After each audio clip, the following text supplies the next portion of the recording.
Bonjour à tous. Donc, je m'appelle Céline Fidalgo, je suis IAD à Bicêtre, dans le Val-de-Marne. Et je viens vous parler ce matin d'hypnose, ou quand l'univers de l'anesthésie se laisse colorer et potentialiser par l'univers de l'hypnose. C'est un travail que je vous présente, que j'ai fait dans le cadre du mémoire pour le DU d'hypnose et anesthésie que j'ai fait l'année dernière à l'université Paris-Saclay. Et donc, je me suis penchée sur les bénéfices de l'accompagnement hypnotique dans la gestion de l'anxiété des patientes qui viennent en chirurgie ambulatoire gynécologique. Voilà, donc c'est le cadre de mon travail. Merci. Alors voilà le programme de nos 20 prochaines minutes ensemble. Je vais commencer par vous raconter un petit peu l'histoire du couple hypnose et anesthésie qui existe déjà depuis de nombreuses années en réalité. Ensuite, je vous préciserai ce que j'entends par accompagnement hypnotique. On reviendra rapidement sur les enjeux de l'anxiété périopératoire, mais qu'on connaît tous ici. Les spécificités de la chirurgie gynécologique qui ont fait que je me suis portée sur ce choix, la façon dont je m'y suis prise pour mener mon étude, les résultats que j'en ai extraits, une discussion sur le travail mené, avant de conclure ensemble, pour pouvoir ensemble échanger. Alors l'hypnose et l'anesthésie, finalement, c'est un vieux couple. J'aurais pu remonter bien au-delà du 19e siècle, mais bon, je me suis arrêtée là, par choix délibéré. Dans les années 1830, des chirurgiens ont fait des chirurgies vraiment invasives avec uniquement des techniques d'hypnose, puisqu'à l'époque, il n'y avait pas d'anesthésie pharmacologique encore. Et ils ont du coup marqué de leur nom l'histoire de la chirurgie et de l'hypnose. Quelques années plus tard, il y a eu l'essor de l'anesthésie chimique, qui du coup a relégué un peu l'hypnose aux oubliettes parce que l'anesthésie chimique était quand même beaucoup plus fiable et reproductible, même si elle n'était pas parfaite à cette époque-là. Et donc pendant longtemps, on n'a plus du tout entendu parler d'hypnose dans le domaine médical. Et dans les années 1970-80, il y a un psychiatre américain, Milton Erickson, qui d'ailleurs a laissé son nom à l'hypnose ericksonienne qui se pratique beaucoup aujourd'hui. Et donc lui, son idée, c'est de dire qu'en fait, l'hypnose, c'est une façon d'accompagner le patient pour qu'il aille rechercher dans ses apprentissages inconscients et dans ses ressources inconscientes les solutions à ses propres problèmes. Dans les années 90, il y a des gros travaux qui sont faits, notamment en Belgique, par l'équipe de Marie-Elisabeth Fémonville et qui, du coup, objectivent un petit peu les effets de l'hypnose à la neuroimagerie fonctionnelle. C'est-à-dire qu'on plonge sous hypnose des patients qu'on passe à l'IRM cérébral fonctionnel et on se rend compte que des aires cérébrales se désactivent, se mettent complètement en veille sous hypnose, tandis que d'autres sont en hyperactivité. Et donc là, on a quelque chose de plus tangible pour la communauté scientifique. Et à partir de ce moment-là, l'hypnose se ferait à nouveau un petit chemin discret jusqu'à des publications qu'on commence à voir apparaître dans les années 2000-2010 dans nos sociétés savantes, comme la SFAR ou le MAPAR. L'accompagnement hypnotique, en fait, c'est-à-dire que l'hypnose peut se décliner en 3 étapes ou 3 niveaux de profondeur. La toute première, c'est ce qu'on appelle la communication hypnotique. Finalement, ce n'est rien d'autre que des bases de communication très simples et très faciles à appliquer, qu'on devrait finalement tous appliquer dès lors qu'on rentre en contact avec un patient. Et ça repose sur des choses toutes simples. Donc des tournures de phrases affirmatives, utiliser des termes qui sont à connotation positive, qui évoquent le confort, le bien-être, la projection vers le futur, observer son patient, observer sa posture, sa façon de parler, son regard, les termes qu'il utilise, pour pouvoir reformuler ses propos, parler avec son champ lexical à lui, pour être sûr d'être bien compris et être sûr d'avoir bien compris aussi ce qu'il nous dit.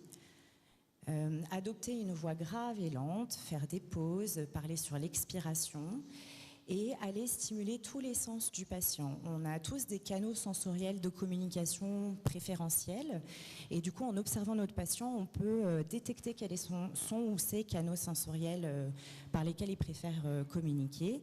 Et donc, on va aller stimuler le visuel, l'auditif, le kinesthésique et même l'olfactif et le gustatif quand l'occasion se présente. Ensuite, la deuxième étape, c'est l'hypnose conversationnelle. Donc, une fois qu'on a posé les bases de la communication hypnotique, on vient focaliser l'attention de notre patient. Et alors, ce qui est très arrangeant pour nous qui travaillons au bloc opératoire, c'est que bien souvent, nos patients, ils arrivent déjà focalisés. La plupart du temps, ils sont focalisés sur des choses qui sont plutôt négatives, les appréhensions, la peur de l'anesthésie, de la douleur, la chirurgie, tout ça.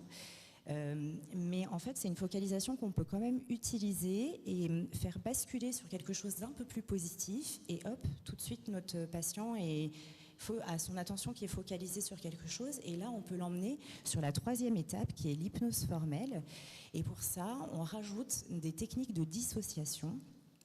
C'est-à-dire que on va faire des suggestions de confort, encore une fois, des suggestions d'un souvenir agréable, pour pouvoir dissocier son esprit, son imaginaire, pour que son imaginaire aille se balader ailleurs, pendant que nous, on s'occupe ici et maintenant de son corps, de sa pathologie, et lui, pendant ce temps-là, l'environnement n'est plus du tout en interaction avec lui. Il est comme dans une bulle, et il peut divaguer un petit peu dans son imagination.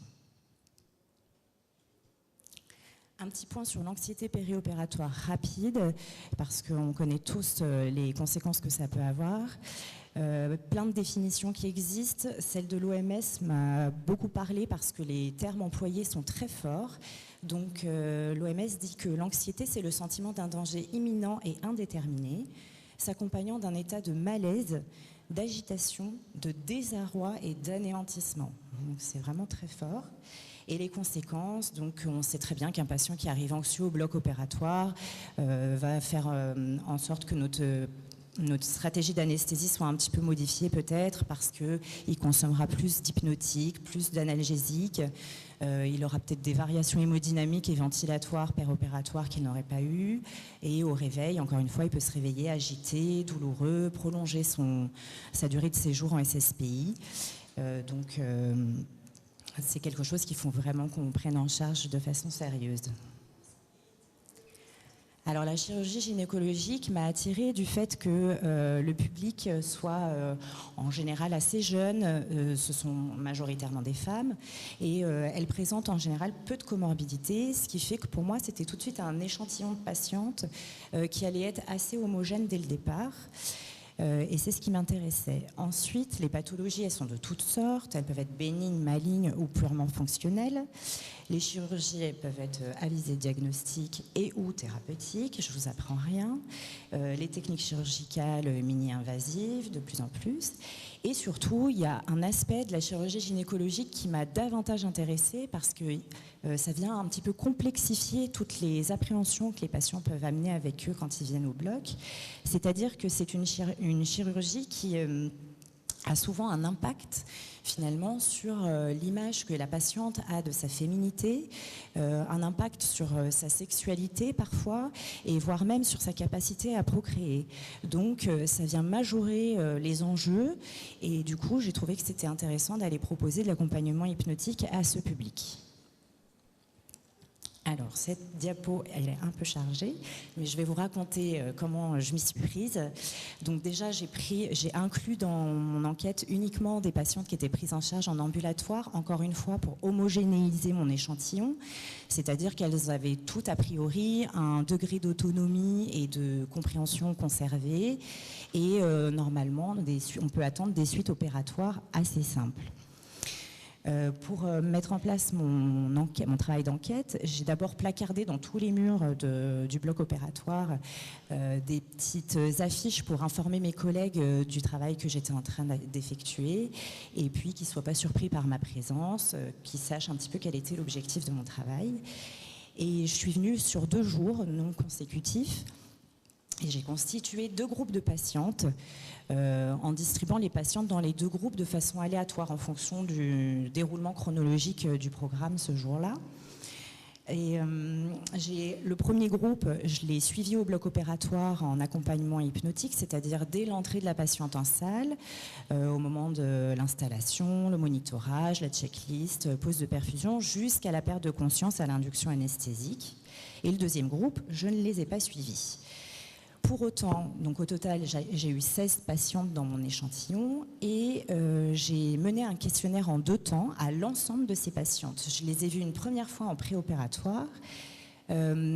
L'objectif là, c'était de relever leurs âges, poids, taille, tout ça, et puis la chirurgie pour laquelle elles venaient ce jour-là, leurs antécédents chirurgicaux, anesthésiques, médicaux.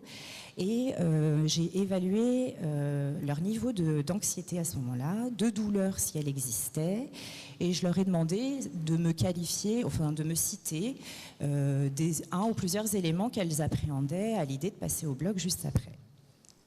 Le deuxième temps du questionnaire, je l'ai mené aussi auprès de l'ensemble des patientes, juste avant leur sortie de salle de réveil. Et là, j'ai de nouveau évalué leur niveau d'anxiété, de douleur et de satisfaction. Et je leur ai demandé à nouveau de me citer des qualificatifs pour décrire l'expérience qu'elles venaient de vivre au bloc opératoire. Donc, mes principaux critères de jugement pour mesurer l'efficacité de l'accompagnement hypnotique, c'était l'évaluation de l'anxiété et de la satisfaction sur une échelle de 0 à 10, comme l'évaluation de la douleur, et leur consommation médicamenteuse périopératoire, donc anxiolytiques pré-op, les hypnotiques, analgésiques, per- et post-opératoires. Alors, les résultats, je les ai résumés dans ce tableau, mais je vais rapidement vous le déchiffrer. Entre les 2 groupes, il n'y avait pas de différence significative en termes d'âge et il n'y avait pas de différence significative non plus en termes de consommation de produits d'anesthésie, ni en quantité. C'est-à-dire qu'elles ont utilisé à peu près les mêmes choses et les mêmes quantités plus ou moins. Le niveau de satisfaction était strictement identique dans les 2 groupes, 8,8 sur 10. Par contre, ce qu'on peut noter, c'est que dans le groupe que j'ai accompagné, en réalité, leur niveau d'anxiété préopératoire était de base plus élevé que dans l'autre groupe. Et la différence entre leur anxiété pré-op et l'anxiété post-op était plus importante que dans le groupe que je n'ai pas accompagné également. J'ai noté aussi qu'il y avait des patientes dans le groupe accompagné qui étaient algiques en post-opératoire, mais pour autant non anxieuses, tandis que dans le groupe que je n'ai pas accompagné, il y avait une patiente algique et avec une anxiété supérieure à 5 sur 10.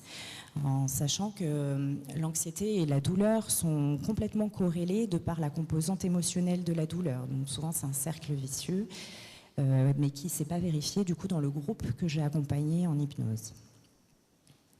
Je vous ai fait un petit nuage de mots juste pour vous faire un retour sur les éléments qui étaient appréhendés en préopératoire dans le groupe accompagné et dans le groupe non accompagné. Et sans surprise, dans le groupe accompagné, effectivement, il y avait plus d'éléments appréhendés puisqu'elles avaient un niveau d'anxiété qui était supérieur. Donc, c'est tout à fait correspondant. Et leur ressenti en post-opératoire, dans le groupe accompagné, elles ont été beaucoup plus loquaces, elles avaient plein de choses à raconter et le champ lexical tournait beaucoup autour de l'accompagnement, de l'apaisement, de la réassurance, du bien-être, alors que dans le groupe non accompagné, elles étaient un peu moins bavardes et surtout le champ lexical était un peu différent, c'est-à-dire qu'on était plutôt sur l'accueil, la cordialité, le sourire, l'accompagnement aussi un peu, mais voilà, ça restait juste sur les gens sont gentils. Voilà, alors l'autocritique qu'on peut faire de ce travail, c'est que déjà la cohorte est toute petite, 16 patientes, c'est vraiment pas grand-chose. Il y a des études du même type qui ont été faites à bien plus large échelle avec des hypnopraticiens probablement plus expérimentés que moi et qui ont mis en évidence des différences bien plus flagrantes entre les groupes qui sont accompagnés en hypnose et ceux qui ne le sont pas. Et puis on peut peut-être se dire que finalement la distribution des patientes dans les deux groupes était peut-être pas si aléatoire que ça. C'est-à-dire que quand j'ai rencontré mes patientes en préopératoire, peut-être qu'inconsciemment, celles que j'ai senties les plus anxieuses, je les ai dirigées préférentiellement vers le groupe accompagné pour leur proposer quelque chose pour les aider. Lorsque j'ai dépioté mes résultats, il m'a peut-être manqué quelques données que je n'avais pas pensé à relever, notamment la durée de la chirurgie et la durée de séjour en SSPI qui auraient peut-être été plus contributives à l'interprétation des résultats. Alors en conclusion, le message que j'aimerais vous laisser ici aujourd'hui, c'est que finalement, pour accompagner nos patients en hypnose, il suffit juste d'avoir une communication qui soit dans la positivité. Et puis, il n'y a pas besoin de moyens humains supplémentaires pour faire ça, il n'y a pas besoin de moyens de temps supplémentaires non plus, il n'y a pas besoin de matériel du tout. Donc finalement, il faut juste qu'on puisse accéder à la formation pour avoir des bénéfices qui sont immédiats pour le patient notamment, mais aussi pour le soignant. C'est-à-dire que, pour être très honnête avec vous, moi depuis que j'ai eu cette formation et que du coup je le mets en pratique quasiment au quotidien dès que j'en ai l'occasion, mes journées ont un peu changé, c'est-à-dire que, comme je disais tout au début, j'ai l'impression que mes journées ont pris de la couleur. Alors, je ne sais pas si l'hypnose potentialise déjà mon anesthésie, je n'ai pas cette prétention encore, mais en tout cas, ça colore mes journées, ça c'est certain, parce que chaque rencontre avec chaque patient, pour moi, c'est une occasion nouvelle de découvrir une nouvelle personne, d'avoir des échanges, d'enrichir la relation, de créer un vrai lien de confiance et parfois même d'avoir des sourires et des merci. Et les merci, ça fait du bien. Voilà, je pense que c'est non négligeable. Il ne faut vraiment pas s'en priver, je pense. Et du coup, quelque part, c'est aussi redonner du sens. Hein. Monsieur Pigou en parlait en tout début, là, pour ouvrir le congrès. Redonner du sens à ce qu'on fait, redonner du sens à chaque prise en charge. Et est-ce que ça ne pourrait pas aussi participer à la prévention de l'épuisement professionnel dont on parle tant? Et donc Grégoire va nous parler encore un peu. Voilà, c'est une question que je me pose et plus j'avance dans ma pratique et plus pour moi, en tout cas, la réponse émerge de façon assez claire, quoi. Voilà. Alors, je ne peux que vous encourager à vous former et à profiter de notre beau métier pour ressortir riche de toutes ces rencontres qu'on peut faire au quotidien. Et maintenant, c'est à mon tour de vous remercier pour votre attention et j'ai hâte qu'on puisse échanger pour ressortir aussi plus riche tous ensemble ce soir.